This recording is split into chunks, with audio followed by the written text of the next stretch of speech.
en los últimos años de su vida, Immanuel Kant todavía repetía los gestos que habían sostenido sus mañanas durante gran parte de su vida adulta. Se sentaba ante los papeles, tomaba la pluma y trataba de continuar una idea.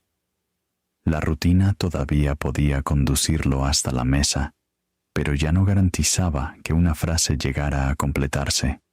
La memoria se volvía insegura, la concentración se rompía, y tareas que antes ocupaban una hora podían consumir toda la mañana. Uno de los episodios más inquietantes de aquel periodo estuvo relacionado con Martin Lampe. Según el testimonio de Ergot Andreas Wasianski, Kant dejó una nota extraña después de despedirlo. Debía recordar que tenía que olvidar el nombre del hombre que había formado parte de su casa durante años. Aquello no fue una refutación de su filosofía, ni el castigo de la naturaleza contra un hombre que había confiado demasiado en la razón. Su deterioro no fue causado por sus libros, por su soltería, ni por la disciplina con la que organizó la jornada. Pero sí dejó al descubierto una paradoja difícil de ignorar. Kant había dedicado su obra a estudiar cómo la mente organiza el espacio, el tiempo, la experiencia y la acción moral. Al final de su vida, la facultad que había sostenido ese proyecto comenzó a perder la capacidad de organizar sus propios recuerdos. La cultura popular lo redujo durante generaciones a una escena más amable. Era el profesor tan puntual que, según la leyenda, los habitantes de Königsberg podían ajustar sus relojes cuando lo veían salir a caminar. La anécdota probablemente fue embellecida con el tiempo, pero sobrevivió porque concentraba algo verdadero sobre su reputación. Kant quedó asociado a la regularidad, al método y a una vida en la que cada hora parecía ocupar un lugar previamente decidido. Visto desde lejos, ese horario puede parecer una excentricidad simpática. Un pensador necesita silencio, pocas distracciones y tiempo protegido para trabajar. En Kant, sin embargo, la rutina llegó a cumplir una función mayor. Primero, había conocido el orden como una exigencia de la familia y de la escuela. Más tarde, tuvo que vivir bajo los horarios de quienes lo empleaban. Cuando por fin pudo dirigir su propia jornada, convirtió esa capacidad en una forma de independencia. Con los años, el método que protegía su trabajo terminó ocupando también el centro visible de su identidad. Kant no fue un ermitaño incapaz de disfrutar de otras personas. Enseñó durante muchos años, recibió invitados, mantuvo amistades y participó activamente en la vida intelectual de su ciudad. Su existencia fue más rica de lo que deja ver la leyenda del hombre reloj. La pregunta no es por qué era extraño, ni qué diagnóstico moderno podría aplicarse retrospectivamente a su conducta. La pregunta más fértil es otra. ¿Qué consiguió gracias a aquel orden? ¿Qué quedó fuera de su vida para conservarlo? ¿Y qué ocurrió cuando las capacidades mentales que sostenían su independencia comenzaron a fallar?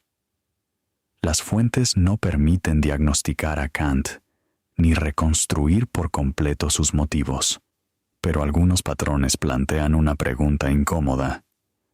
¿Fue la rutina únicamente un método de trabajo? ¿O también le permitía mantener a distancia aquello que no podía calcular? La posibilidad cambia la manera de observar cada comida programada, cada paseo repetido y cada decisión aplazada. Nació en 1724 en Königsberg, una ciudad prusiana situada junto al Báltico. Era un centro comercial activo, atravesado por mercancías, marineros, talleres y rutas que conectaban distintos territorios. No era el rincón aislado que sugieren algunas biografías románticas, aunque tampoco ofrecía una existencia fácil a las familias de artesanos con recursos limitados. Su padre, Johann Georg Kant, era maestro guarnicionero y fabricaba arneses y correajes. El oficio exigía habilidad manual, paciencia y una clientela suficiente para sostener a una familia numerosa.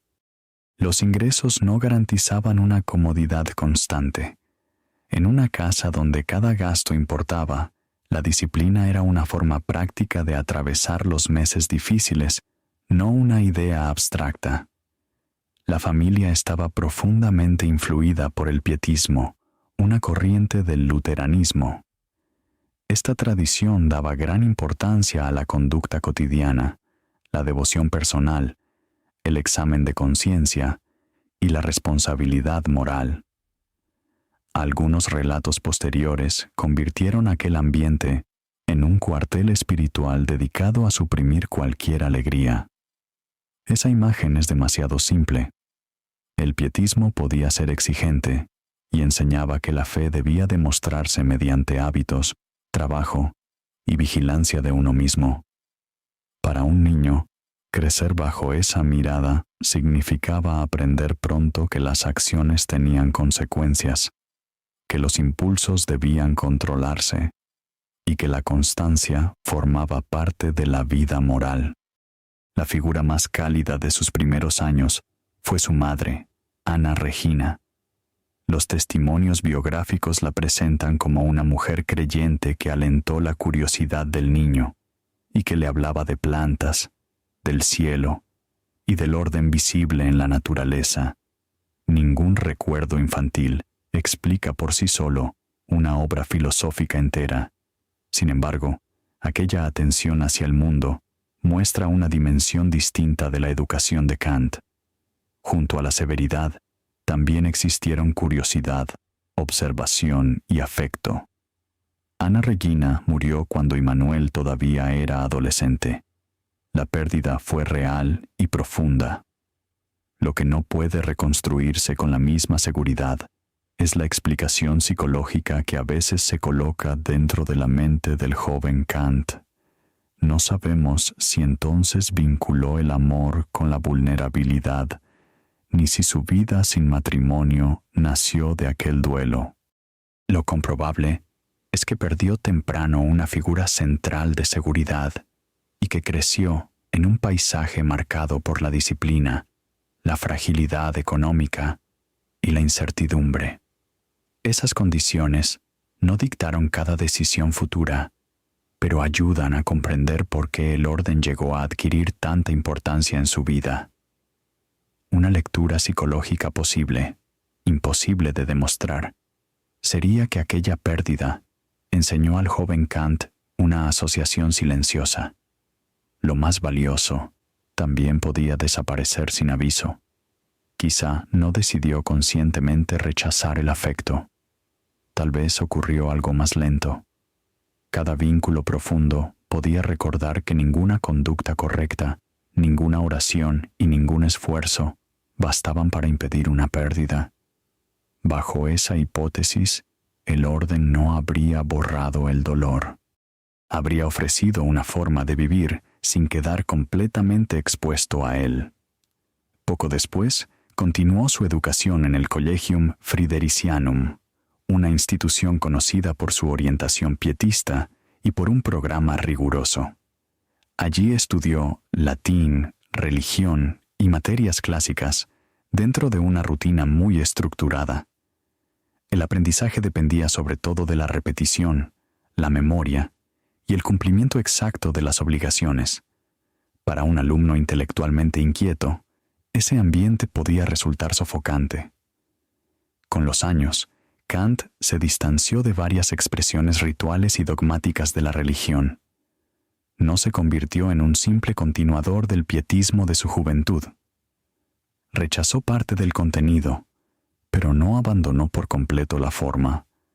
La puntualidad, la vigilancia sobre uno mismo y el trabajo sostenido siguieron con él durante toda su vida adulta. Al terminar la escuela, ingresó en la Universidad de Königsberg, donde encontró un horizonte intelectual más amplio. Estudió matemáticas, física y filosofía, y conoció debates sobre la naturaleza que iban más allá del marco religioso de su infancia. Todavía no era el pensador maduro que después reorganizaría la filosofía europea, sino un estudiante tratando de abrirse camino, mientras la situación económica de su familia seguía siendo frágil. La universidad le ofrecía preguntas nuevas y ninguna protección frente a las obligaciones materiales. Cuando murió su padre, la distancia entre sus capacidades y sus recursos se volvió imposible de ignorar. Ahí aparece una de las primeras contradicciones importantes de su historia. La disciplina que en la juventud había llegado como una imposición se convertiría más tarde en una herramienta elegida. Kant no conservó todas las creencias de aquel ambiente, pero sí mantuvo la puntualidad, el trabajo sostenido y la vigilancia sobre sus propios hábitos. La muerte de su padre dejó a la familia sin otra fuente de estabilidad, justo cuando él estaba construyendo su camino académico. Sin recursos suficientes para dedicar todos sus años al estudio, tuvo que buscar trabajo como tutor privado. El término puede sonar tranquilo. Un joven culto enseñando a los hijos de familias acomodadas. En la práctica significaba entrar en una casa ajena y ajustar la propia vida a necesidades que no controlaba. La hora de enseñar, el lugar donde vivir, la continuidad del empleo y buena parte del futuro inmediato dependían de otras personas. Kant pasó varios años trabajando en distintos hogares de Prusia Oriental. Describir todo ese periodo como una humillación continua sería exagerado, porque también le permitió conocer ambientes sociales diferentes, observar costumbres y desarrollar experiencia como educador. Pero su posición era dependiente por definición. Era un hombre con grandes ambiciones intelectuales que todavía no podía disponer libremente de sus días. Cada familia tenía su propio ritmo, y ese detalle pesa más de lo que parece. En la vida de un tutor privado, el tiempo no le pertenece por completo. Lee cuando las obligaciones lo permiten, escribe cuando la casa queda en silencio y planea el futuro sin saber cuánto durará la situación actual. Para alguien que deseaba trabajar en problemas difíciles durante largos periodos, esa fragmentación era un obstáculo constante. No hace falta imaginar a Kant jurando que nunca volvería a vivir bajo las reglas de otros. Basta con observar lo que ocurrió después. Cuando consiguió regresar a la universidad y construir una carrera estable, trató el control del tiempo como un recurso precioso. En 1755 volvió al ámbito universitario y comenzó a enseñar como docente privado, pagado directamente por los estudiantes que asistían a sus cursos. Aquella posición todavía no equivalía a una cátedra segura. Impartía lógica, metafísica, geografía física y ciencias naturales. Para atraer alumnos necesitaba ser claro, estar informado y mantener el interés de quienes lo escuchaban. Esta etapa rompe una imagen demasiado cómoda del personaje. El autor de obras famosas por su dificultad también podía ser un profesor vivo y accesible. Sus estudiantes no acudían a escuchar a una estatua, sino a un hombre que sabía presentar ideas, relacionar temas y conducir una clase. La estabilidad plena tardó en llegar. Antes de obtener una cátedra, Kant incluso trabajó como ayudante de biblioteca para completar sus ingresos. Cuando su reputación comenzó a crecer, recibió oportunidades académicas fuera de Königsberg, entre ellas puestos en Erlangen y Jena. Las rechazó mientras esperaba una plaza en su propia ciudad.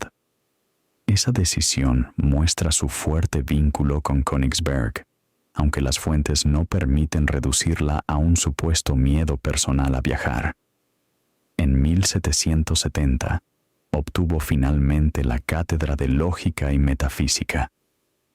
Ya no vivía bajo el horario de una familia que lo empleaba. Su trabajo, sus comidas, sus lecturas y sus paseos podían integrarse en un sistema diseñado por él mismo. La disciplina que antes había llegado desde fuera comenzó a funcionar como una forma de autonomía. Ese sistema produjo resultados. Le permitió enseñar durante muchos años, leer con amplitud y dedicar largos periodos a problemas que no admitían soluciones rápidas. También creó una dependencia nueva. Cuanto más eficiente se volvía, más importante era que nada interrumpiera las horas destinadas al estudio. Una visita inesperada, un problema de salud o una obligación imprevista podían romper la continuidad del trabajo. La rutina dejó de ser una simple lista de tareas y comenzó a proteger un espacio de concentración que el resto del mundo no siempre respetaba. Kant aún no era el autor de la crítica de la razón pura.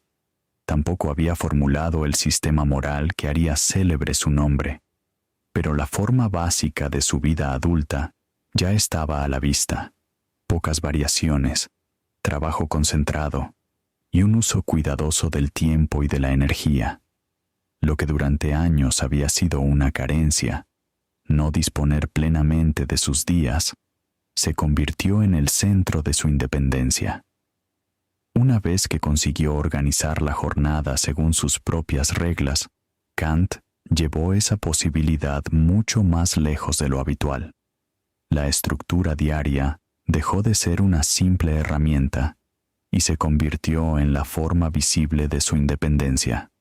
Durante años había obedecido a la escuela, a las necesidades económicas y a las casas donde trabajó como tutor. Ahora podía decidir cuándo leer, cuándo enseñar, cuándo comer y cuándo caminar. De ahí nació la leyenda de los relojes de Königsberg. Los vecinos supuestamente reconocían la hora cuando Kant aparecía para su paseo. Es probable que la historia se perfeccionara al ser repetida, pero la regularidad del filósofo no fue una invención. Sus días variaban poco, y esa continuidad cumplía una función concreta: reducir el número de decisiones menores que podían interrumpir un problema intelectual mucho más largo. Las mañanas comenzaban temprano. Martin Lampe, un antiguo soldado que trabajó para Kant durante muchos años, ayudaba a mantener la casa y a asegurar que cada jornada comenzara de una manera reconocible. Los relatos sobre la rutina mencionan una bebida caliente, una pipa y las primeras horas dedicadas al estudio y a la preparación de las clases. Algunos detalles pudieron adquirir con el tiempo la precisión de una fábula.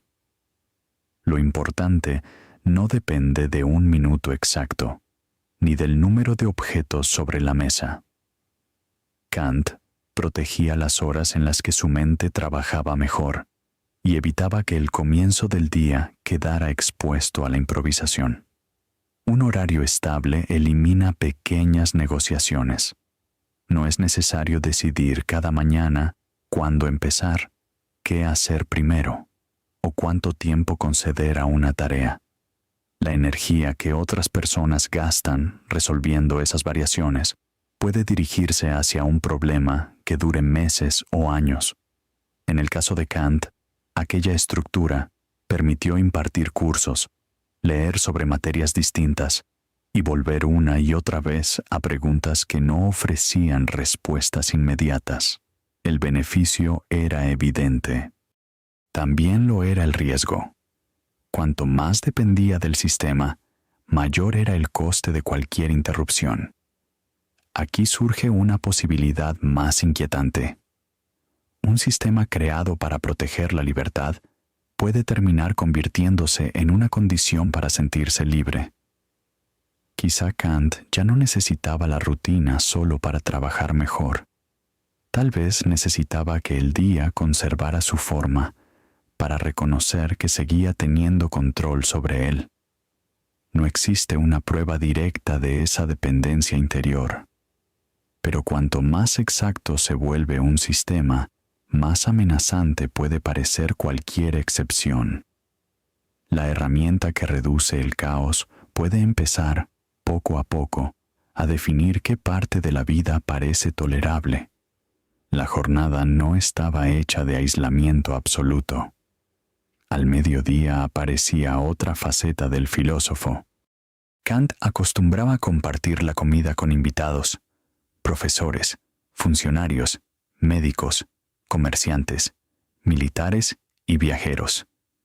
Sobre la mesa circulaban noticias políticas, descubrimientos, historias de otras regiones y asuntos cotidianos. Para un hombre que no desarrolló una vida de grandes viajes, aquellas conversaciones eran una ventana hacia el exterior. Los visitantes traían información que los mapas y los libros no siempre podían ofrecer. Kant no se limitaba a escuchar. Los testimonios sobre su trabajo como profesor y anfitrión describen a un hombre capaz de conversar con viveza, adaptar el tema y mantener el interés de quienes lo rodeaban. El estilo difícil de algunos de sus libros no debe confundirse con una incapacidad para comunicarse. Sus alumnos escuchaban a alguien que sabía presentar una idea, conectarla con otros asuntos y conducir una conversación. La contradicción es importante. Kant necesitaba contacto humano, pero prefería que ese contacto ocurriera dentro de límites claros. La comida tenía una hora. La reunión comenzaba, se desarrollaba y terminaba. Los invitados podían ampliar el mundo que entraba en su casa, sin convertir la jornada en un espacio completamente imprevisible. No rechazaba a las personas. Intentaba decidir de qué manera entraban en su tiempo. Después de comer, llegaba el paseo. Caminaba por una ruta conocida, y el ejercicio formaba parte de sus esfuerzos por conservar la salud. Kant observaba con atención su cuerpo y las condiciones que, según las ideas médicas de la época, podían enfermarlo. Le preocupaba el aire frío y prefería guardar silencio durante ciertos trayectos porque creía que respirar por la nariz protegía mejor los pulmones. Desde una perspectiva actual, esas precauciones pueden parecer excesivas, pero en el siglo XVIII, muchas explicaciones sobre la enfermedad estaban relacionadas con el clima, el aire y el equilibrio corporal. Lo singular no era únicamente la creencia, sino el rigor con que la incorporó a la rutina. El paseo ponía el cuerpo en movimiento después de horas sentado y marcaba el paso entre el trabajo de la mañana y el resto de la tarde. La ruta conocida no exigía decidir hacia dónde ir. El cuerpo avanzaba mientras la mente podía continuar con una pregunta. La ciudad cambiaba alrededor de él, aunque el recorrido conservara una forma semejante. Esa relación entre una mente abierta a problemas universales y una vida geográficamente limitada se convirtió en otra de sus paradojas. Kant enseñaba geografía física, seguía informes sobre pueblos, climas y territorios, y hablaba con personas que traían noticias de otros lugares. Sus ideas viajaron más lejos que él. No es correcto afirmar que nunca salió de Königsberg, porque durante sus años como tutor vivió en otras zonas de Prusia Oriental. Lo cierto es que no llevó una existencia de viajes extensos y que la mayor parte de su vida adulta transcurrió en un espacio relativamente reducido. El mundo le llegaba mediante libros, mapas, periódicos, cartas y conversaciones. Podía estudiar una región sin recorrerla, del mismo modo que un astrónomo investiga un planeta sin visitarlo. La distancia, sin embargo, producía un efecto. Un mundo recibido a través de informes ya llega organizado por palabras, medidas y categorías. Un camino real incluye retrasos, enfermedades, barro y encuentros que ningún mapa anticipa. Kant parecía trabajar mejor cuando el mundo podía convertirse en objeto de estudio. La misma cautela aparece en su vida afectiva. Nunca contrajo matrimonio. Algunos relatos sostienen que llegó a considerar esa posibilidad y que su indecisión hizo que la oportunidad pasara. Pero las frases biográficas demasiado perfectas deben tratarse con prudencia. El matrimonio en el siglo XVIII implicaba responsabilidades económicas, domésticas y sociales. Kant tardó años en alcanzar una posición estable, y cuando lo hizo, su modo de vida ya estaba firmemente organizado. Una familia habría introducido necesidades que no podían colocarse siempre detrás del trabajo: gastos, enfermedades, cambios de planes y los deseos legítimos de otra persona. Eso no demuestra que temiera amar. Sí muestra cuánto habría tenido que cambiar el sistema que había construido. La ausencia de matrimonio permite otra pregunta que las fuentes no pueden resolver. Kant evitó formar una familia por prudencia económica, por costumbre, por falta de oportunidad, o porque una relación íntima habría introducido una voluntad ajena en el centro de su sistema. Tal vez no hubo una sola causa, pero una convivencia habría exigido aceptar interrupciones, enfermedades, necesidades y decisiones imposibles de programar por completo. Bajo esa lectura, el problema no habría sido el amor en sí, sino la pérdida parcial de control que implica compartir la vida cotidiana con otra persona. Tampoco vivió sin vínculos. Conservó amistades, recibió visitas y dependió durante muchos años de Martin Lampe. El sirviente no era solo una pieza funcional de la casa. Su presencia formaba parte de la continuidad cotidiana que sostenía la vida de Kant. Esa relación tendría un final difícil mucho tiempo después. Por ahora, basta con observar algo más amplio. Incluso el sistema más estable dependía de otras personas, de la salud y de circunstancias que nunca podían quedar completamente bajo control.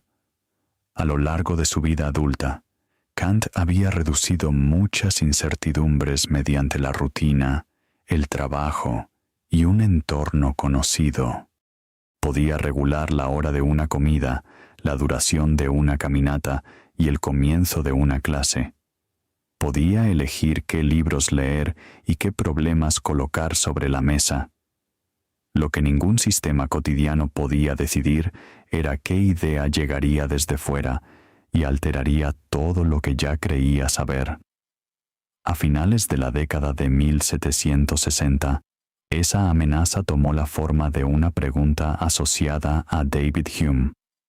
Kant había aprendido a proteger sus horas. Ahora tendría que averiguar si era posible proteger el conocimiento mismo. Hasta entonces se había formado dentro de una tradición que confiaba en principios firmes.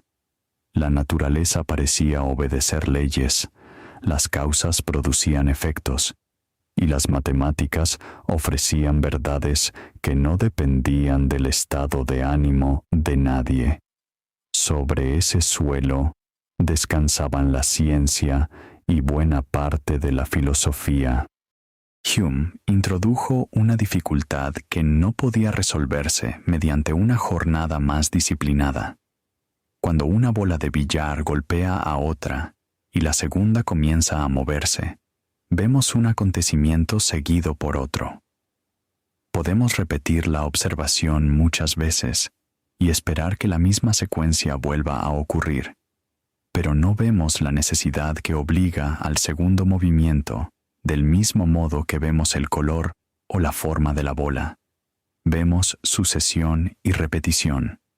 La expectativa de que un resultado seguirá a otro surge de la costumbre con la que la mente aprende esa secuencia. El problema no se limitaba a una mesa de billar. La experiencia pasada enseña lo que ha ocurrido, pero no contiene por sí sola una prueba lógica de que el futuro deba conservar exactamente la misma estructura. El sol ha salido cada mañana, y esa repetición no demuestra con necesidad absoluta que volverá a hacerlo. La ciencia formula leyes generales, aunque ninguna colección finita de observaciones parece producir por sí sola la fuerza del debe ser. Hume había abierto una grieta en el centro del conocimiento.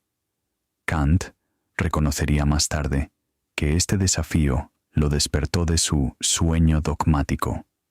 Los especialistas discuten qué texto de Hume actuó como detonante principal y cuándo lo conoció Kant, pero el problema de la causalidad se volvió decisivo para su proyecto. Si la necesidad no podía extraerse únicamente de la experiencia, debía explicar por qué la física de Newton parecía ofrecer algo más que una colección de hábitos útiles. La respuesta no consistía en negar a Hume, ni en regresar a la idea de que la razón podía describir directamente la estructura última del universo. Kant comenzó a invertir la pregunta. Durante mucho tiempo se había supuesto que la mente debía ajustarse por completo a un mundo ya organizado.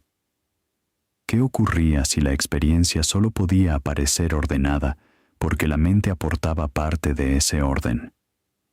El problema ya no era cómo organizar una jornada. Era cómo explicar que el conocimiento pudiera contener alguna necesidad. Desde una lectura psicológica, el desafío de Hume pudo resultar especialmente perturbador por una razón que va más allá de la filosofía. Kant había construido una vida donde la repetición producía confianza. La misma hora, el mismo paseo, el mismo comienzo del día. Hume mostraba que la repetición, por sí sola, no contiene una garantía sobre el futuro. No sabemos qué sintió Kant al enfrentarse a ese argumento, pero es difícil ignorar la coincidencia. La duda que amenazaba a la ciencia también rozaba el principio silencioso de su vida cotidiana. Lo ocurrido muchas veces parecía destinado a repetirse de una manera reconocible. Esa posibilidad exigió años de trabajo. El periodo iniciado con su nombramiento como profesor en 1770 suele llamarse la década silenciosa de Kant. Terminó con la publicación de la Crítica de la Razón Pura en 1781. El nombre puede engañar. No desapareció, no dejó de enseñar, ni cortó por completo la conversación con el mundo. Lo que disminuyó fue la publicación de grandes obras mientras intentaba construir un sistema capaz de responder al problema central. La dificultad era enorme. Kant necesitaba explicar cómo el conocimiento podía comenzar con la experiencia, sin proceder por completo de ella. Algunas afirmaciones científicas parecían ampliar lo que sabemos y, al mismo tiempo, reclamar necesidad. A ese problema lo relacionó con el conocimiento sintético a priori. La expresión es técnica. La pregunta es sencilla. ¿Cómo puede una afirmación decir algo nuevo y valer para cualquier experiencia posible sin haber revisado todos los casos del universo? La rutina podía ofrecerle miles de horas y no podía garantizar una respuesta correcta. Se acercaba a los 60 años. Había enseñado durante muchos años y escrito sobre asuntos diversos, pero aún no había presentado la obra que reuniría sus preguntas centrales. Cada solución habría una dificultad nueva. Si la mente aportaba demasiado, el mundo corría el riesgo de convertirse en una invención. Si aportaba demasiado poco, el desafío de Hume permanecía intacto. Kant terminó formulando una respuesta que transformaba el problema. La mente humana no recibe una colección completamente desordenada de impresiones para descubrir después, por casualidad, que algunas forman una unidad coherente. La experiencia puede aparecer como un todo, porque la sensibilidad y el entendimiento operan mediante formas y reglas básicas. Entre esas reglas se encuentra la causalidad. No aprendemos primero todos los acontecimientos posibles para inventar después la idea de causa. La causalidad funciona como una condición mediante la cual conectamos acontecimientos dentro de un mundo común y ordenado. Hume había mostrado que la necesidad causal no se observa directamente como se observa una figura. Kant aceptó ese límite y extrajo otra conclusión. Si la necesidad no procede del objeto tal como aparece ante los sentidos, puede proceder de la estructura que hace posible una experiencia organizada. La mente no es una espectadora pasiva que copia un mundo terminado. Participa en la forma mediante la cual algo puede aparecer como objeto de conocimiento. En 1781 publicó La Crítica de la Razón Pura. El libro no fue una victoria sencilla ni una respuesta que todos entendieran de inmediato. Su lenguaje era denso y la estructura resultaba difícil de seguir. Muchas distinciones desconcertaron incluso a lectores preparados. Kant no había escrito una introducción amable a su pensamiento. Había intentado redefinir las condiciones bajo las cuales la filosofía podía hablar de conocimiento. Tampoco derrotó a Hume en un sentido absoluto. Conservó una parte decisiva de su desafío. La ciencia podía mantener su validez dentro de la experiencia, pero la razón no obtenía por ello acceso directo a las cosas tal como pudieran existir independientemente de nosotros. La solución explicaba por qué la ciencia podía ser válida. Al mismo tiempo, mostraba que el ser humano no puede conocer la realidad al margen de sus propias condiciones de percepción. Para Kant, el espacio y el tiempo forman parte de las condiciones básicas bajo las cuales algo puede presentarse ante nosotros. Todo objeto externo aparece situado en algún lugar, y todo cambio aparece antes o después de otro. Eso no significa que el espacio y el tiempo sean ilusiones inútiles. Dentro de la experiencia humana son inevitables y plenamente válidos. Permiten medir una distancia, calcular una órbita o establecer la duración de un movimiento. La limitación aparece en otro punto. No podemos asegurar que describan las cosas exactamente como existirían al margen de cualquier forma humana de percepción. Kant llamó fenómenos a las cosas tal como aparecen dentro de la experiencia humana.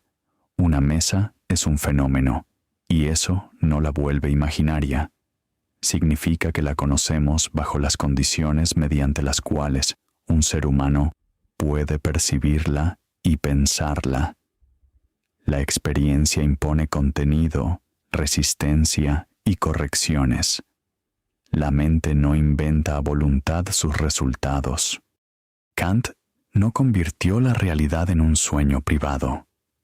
La cosa en sí designaba aquello que una cosa pudiera ser independientemente de nuestro modo de conocerla. No era un segundo universo escondido detrás de una cortina, sino un límite. Cada vez que tratamos de conocer algo, ya lo recibimos mediante sentidos humanos y lo pensamos con categorías humanas. No podemos retirar por completo esas condiciones para comparar nuestra experiencia con una realidad contemplada sin ninguna perspectiva humana. Pero el límite del conocimiento no era el final del problema. Ahora Kant debía responder una pregunta más inmediata. ¿Cómo actuar cuando ni la emoción ni las consecuencias ofrecen una regla segura. La ciencia conservaba su fuerza dentro de su campo, pero la razón ya no podía tratar cualquier cuestión como si bastara con pensar más intensamente para obtener una respuesta. Dios, la inmortalidad del alma, o la totalidad absoluta del universo, no podían convertirse en objetos de conocimiento teórico del mismo modo que una piedra o un planeta. Después de limitar lo que la razón podía conocer, Kant tuvo que explicar qué podía exigirnos. ¿Sobre qué podía apoyarse la obligación moral? La respuesta volvió a buscar una estructura que no dependiera por completo de circunstancias cambiantes. Los sentimientos pueden ser profundos y valiosos, pero no permanecen siempre iguales. Una persona puede sentir compasión hoy y mostrarse indiferente mañana. Puede ayudar a un amigo por afecto y negar la misma ayuda a un desconocido. Kant no concluyó que el amor o la empatía fueran enemigos de la moral. Su problema era encontrar una razón para cumplir una obligación, incluso cuando el sentimiento favorable no aparecía. De ahí surgió el imperativo categórico. Una de sus formulaciones más conocidas exige actuar solo según una máxima que pueda quererse al mismo tiempo como ley universal. Una máxima es el principio que guía una acción. La pregunta no es únicamente si una decisión conviene en ese momento, sino qué ocurriría si cualquiera pudiera actuar según la misma regla. Una promesa falsa muestra la lógica del argumento. Una persona necesita dinero y promete devolverlo, aunque sabe que no lo hará. La mentira puede resolver su dificultad inmediata, pero si todos pudieran prometer sin intención de cumplir, la práctica misma de prometer perdería sentido y nadie confiaría en la palabra dada. La regla privada utiliza una institución que destruiría si se volviera universal. Quien miente para obtener confianza desea beneficiarse de una confianza que su propio principio haría imposible. Kant ofreció otra formulación decisiva: tratar la humanidad, tanto en uno mismo como en los demás, siempre como un fin y nunca únicamente como un medio. Una persona no es un instrumento disponible para los proyectos ajenos. Engañarla, coaccionarla o utilizarla sin respetar su capacidad de decidir significa tratarla como una cosa.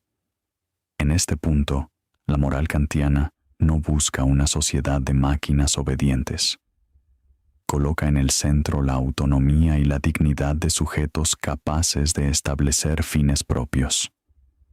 La severidad aparece cuando Kant distingue entre una conducta que coincide con el deber y una conducta realizada por deber. Una acción puede producir un resultado bueno y, al mismo tiempo, estar motivada por interés, miedo o reputación. Kant pregunta si el principio seguiría siendo válido cuando desapareciera la recompensa o la simpatía. No exige que una persona elimine la compasión antes de ayudar. Busca un fundamento capaz de sostener la obligación, también en los días en que la emoción no ofrece impulso suficiente. También aquí aparece una hipótesis provocadora. Tal vez Kant buscaba una regla capaz de sostener la acción cuando las emociones, los deseos o las circunstancias dejaban de ofrecer una guía estable. Su ética no puede reducirse a su biografía, pero la semejanza con su vida cotidiana resulta difícil de ignorar. Una jornada fija sostenía el trabajo cuando faltaba entusiasmo. Del mismo modo, el deber debía sostener la acción cuando faltaba inclinación. La dificultad surge cuando una regla universal entra en una situación extrema. En un breve ensayo, Kant discutió la supuesta existencia de un derecho a mentir por motivos benévolos. El caso asociado a la discusión es conocido. Una persona peligrosa pregunta por alguien a quien persigue. La reacción inmediata parece clara, porque proteger una vida inocente pesa más que conservar una respuesta literalmente verdadera. Kant temía, sin embargo, que admitir excepciones basadas en consecuencias previstas destruyera el carácter universal de la prohibición de mentir. Las consecuencias nunca están por completo bajo nuestro control. La versión popular añade con frecuencia más de lo que el ensayo demuestra. Kant no escribió una escena detallada en la que el dueño de una casa estuviera obligado a señalar un sótano o a entregar voluntariamente a la persona perseguida. El centro del argumento era la inexistencia de un derecho a mentir. Alternativas como negarse a responder, cerrar la puerta, impedir el paso o buscar ayuda no reciben allí el mismo desarrollo. La controversia sigue viva porque enfrenta dos intuiciones poderosas. Una regla contra la mentira protege la confianza y evita que cada individuo invente excepciones convenientes. Pero tratar a la persona perseguida como un fin parece exigir algo más que conservar la propia coherencia verbal. Los defensores de Kant recuerdan que su ética contiene deberes hacia otras personas y no se reduce a una sola prohibición. Sus críticos responden que un sistema incapaz de ordenar correctamente esos deberes en una emergencia puede volverse moralmente ciego. El caso no demuestra que Kant careciera de empatía. Sí muestra hasta dónde estaba dispuesto a llevar la exigencia de consistencia. El principio que había organizado su jornada alcanzaba ahora una escala mayor. La mente ordenaba la experiencia mediante formas y categorías. La razón práctica intentaba orientar la acción mediante principios universales. En ambos casos, Kant buscaba condiciones que no dependieran del azar, pero cada operación necesitaba capacidades que rara vez aparecían en las fórmulas. Hacían falta memoria, lenguaje y atención. También hacía falta un cuerpo capaz de sostener el trabajo. Durante muchos años pudo confiar en esas facultades. Después, comenzaron a debilitarse. La publicación de la Crítica de la Razón Pura no cerró la vida intelectual de Kant. Durante las décadas siguientes, continuó escribiendo sobre moral, juicio, religión, política y la relación entre la naturaleza y la libertad. Su nombre se extendió mucho más allá de Königsberg. Estudiantes, profesores y lectores discutían ideas nacidas dentro de una vida geográficamente limitada. La decadencia no llegó inmediatamente después de su gran obra, ni puede presentarse como el precio de haber pensado demasiado. Kant siguió enseñando, recibiendo visitantes y manteniendo correspondencia durante años. Su madurez no fue un único destello tardío, sino una secuencia de obras que ocupó buena parte de las décadas de 1780 y 1790. Para quienes viajaban a conocerlo, Königsberg ya no era solo una ciudad prusiana. Era el lugar donde vivía uno de los pensadores que había redefinido los límites de la razón. Aún así, el tiempo comenzó a modificar la estabilidad que su rutina había protegido. En 1796 dejó de impartir clases porque la edad y la salud hacían cada vez más difícil mantener el ritmo de la universidad. Para un hombre que había enseñado durante muchos años, abandonar el aula no significaba únicamente dejar una ocupación. Perdía una de las estructuras alrededor de las cuales había organizado la semana, su reputación, y buena parte del contacto con otras personas. Al principio, las fallas podían confundirse con el cansancio de la vejez.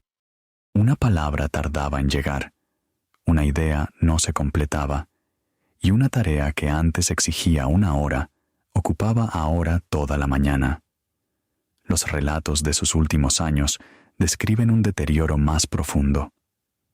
La concentración se volvió inestable, la memoria menos fiable, y los movimientos cotidianos comenzaron a exigir ayuda.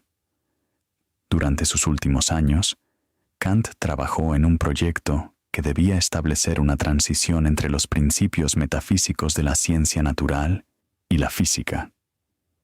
Los manuscritos fueron reunidos después bajo el título de obra póstuma, o opus posthumum.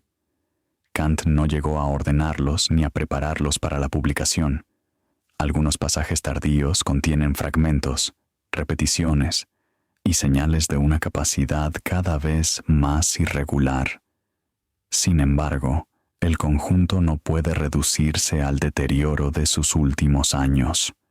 Sigue mostrando la ambición de un pensador que buscaba completar una parte importante de su sistema. Los documentos no permiten establecer con certeza una enfermedad neurológica concreta. Los diagnósticos retrospectivos pueden sugerir posibilidades, pero no sustituyen un historial médico que no existe. Lo visible es la disminución de sus capacidades cognitivas. También resulta posible que, durante ciertos momentos, el propio Kant percibiera la distancia entre lo que intentaba hacer y lo que antes había sido capaz de hacer. Hay una posibilidad especialmente dolorosa que ningún documento puede confirmar por completo. En los primeros momentos de lucidez, Kant pudo haber reconocido fragmentos de su propio deterioro. Tal vez una palabra perdida o una frase inconclusa no eran simples fallos, sino señales de que la capacidad mental sobre la que había construido su identidad comenzaba a fallar. Para cualquier persona, esa percepción sería inquietante. Para alguien cuya vida pública dependía de distinguir, ordenar y formular con precisión, pudo sentirse como una amenaza dirigida al centro mismo de su existencia. Las rutinas permanecieron durante un tiempo. Seguía tratando de levantarse, sentarse ante los papeles y conservar el orden cotidiano. Pero la repetición ya no producía el mismo resultado. La costumbre todavía podía llevarlo hasta el escritorio, pero no devolverle la claridad necesaria para terminar una frase. La forma sobrevivía mientras la función se perdía.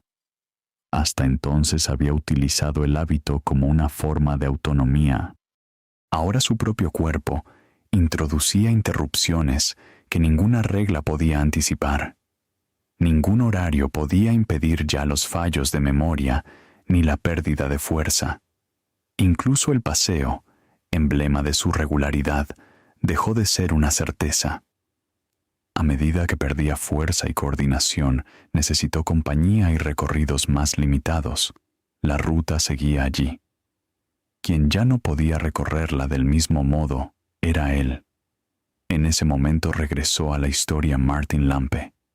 Había servido a Kant durante muchos años y su presencia se había integrado en la continuidad de la casa. Con el tiempo la relación se deterioró y Lampe fue despedido. Los relatos biográficos mencionan problemas de conducta, aunque no coinciden en todos los detalles. Lo seguro es que una de las presencias más antiguas del mundo doméstico de Kant desapareció justo cuando su memoria se volvía menos fiable. Según el relato de Wasianski, después del despido Kant dejó una nota para recordarse que debía olvidar el nombre de Lampe. No sabemos si aquella anotación era una orden literal dirigida a su memoria o una instrucción práctica para no volver sobre un asunto desagradable. Su fuerza está en otra parte. El hombre que había distinguido con tanta precisión entre memoria, experiencia y razón, necesitaba fijar por escrito una decisión, porque ya no podía confiar plenamente en su capacidad para conservarla.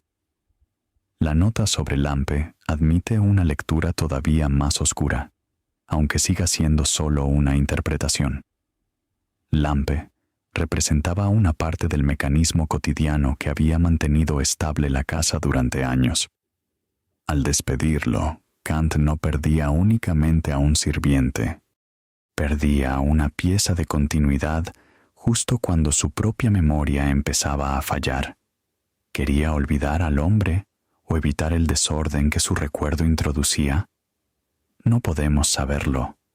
La orden escrita, sin embargo, parece revelar una última esperanza, que una frase todavía pudiera imponer disciplina allí donde la mente ya no obedecía.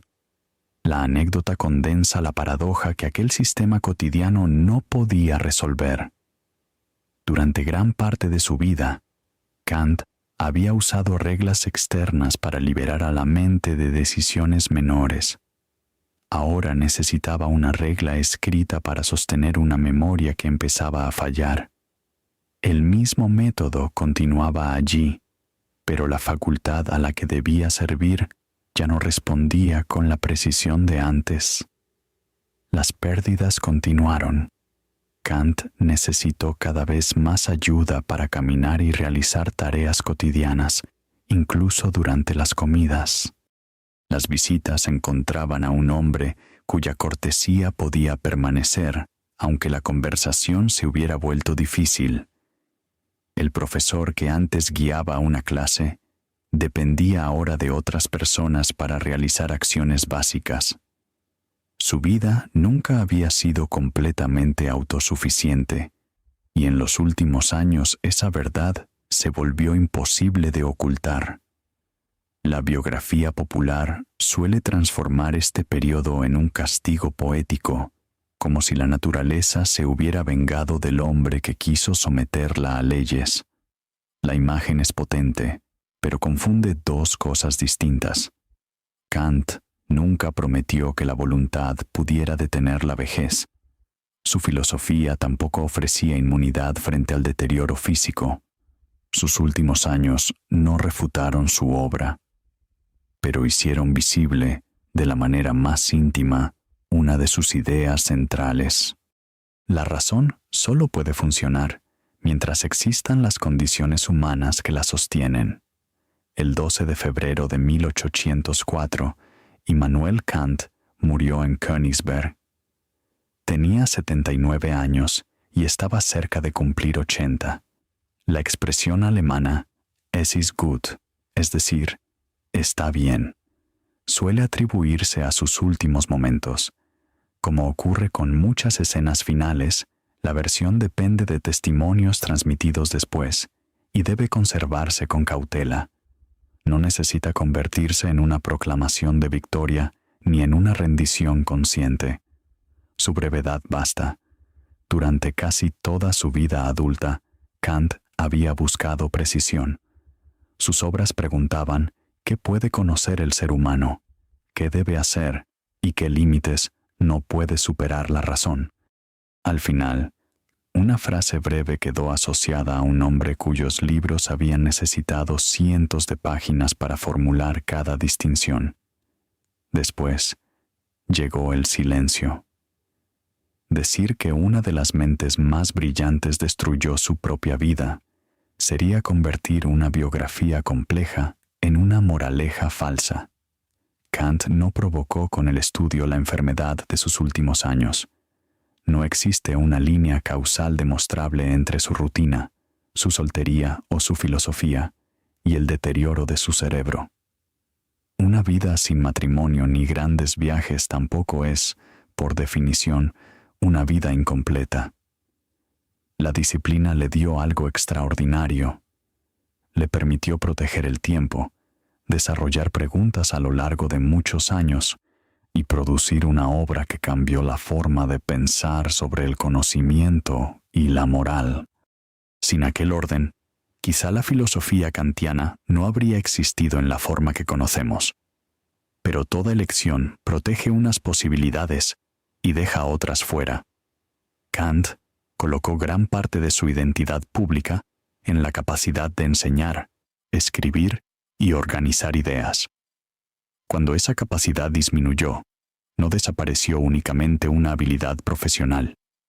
Se debilitó el centro alrededor del cual había construido su existencia. Esa es la tragedia más convincente de su historia. La razón no lo destruyó. El problema fue que casi todo lo que el mundo reconocía en él dependía de una facultad que ningún horario podía garantizar para siempre. Aún así, reducirlo a una advertencia contra la disciplina sería otra simplificación. Kant comió con amigos, enseñó con entusiasmo, siguió las noticias y participó en conversaciones. El orden no fue solo una defensa contra la incertidumbre. Fue el método que convirtió horas ordinarias en décadas de trabajo. Kant pasó su carrera mostrando que la razón posee un poder enorme, pero no ilimitado. Puede organizar la experiencia, formular deberes y examinar sus propios principios. No puede abandonar las condiciones humanas que hacen posible su funcionamiento. Esa frontera atravesó toda su obra. En los últimos años, tuvo que habitarla. Kant dedicó toda su vida a definir los límites de la razón. Su tragedia final fue tener que vivir dentro de ellos.